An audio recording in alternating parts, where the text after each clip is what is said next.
Hey everyone, today we're talking about the gospel. Now I want you to understand, brothers and sisters, the good news that I proclaim to you, which you in turn received, in which you also stand, through which you're being saved, if you hold firmly to the message that I proclaimed to you, unless you've come to believe in vain. For I handed on to you as of first importance what I had received, that Christ died for our sins in accordance with the Scriptures, that he was buried, and that he was raised on the third day in accordance with the Scriptures.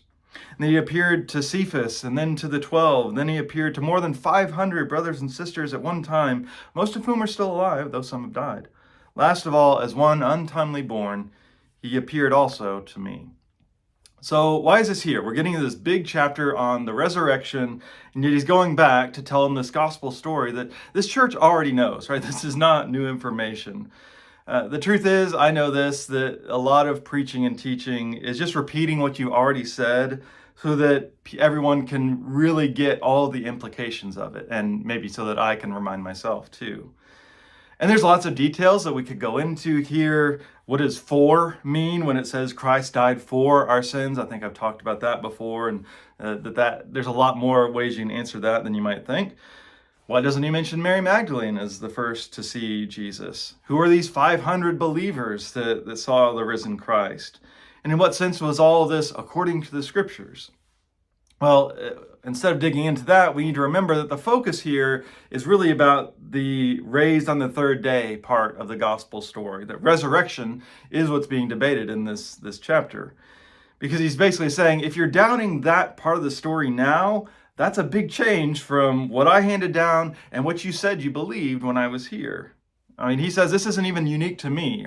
This is central. The resurrection cannot be an optional part of the Christian story. You see, it's all of this is part of God's big central story, the movement of death to life.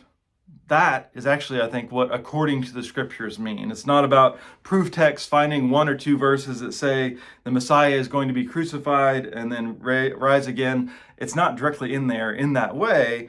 And yet all of God's story, the gospel, points to what God is always doing, calling or working towards self-sacrifice and then bringing new life out of it. And see, if you don't truly trust that God can bring new life out of death, then all this is meaningless. We'll either just struggle to resist death and loss, whatever form they may take in our lives, and then miss out on the new life, or we'll think that we can create this new life ourselves without having to experience or endure death or loss or suffering.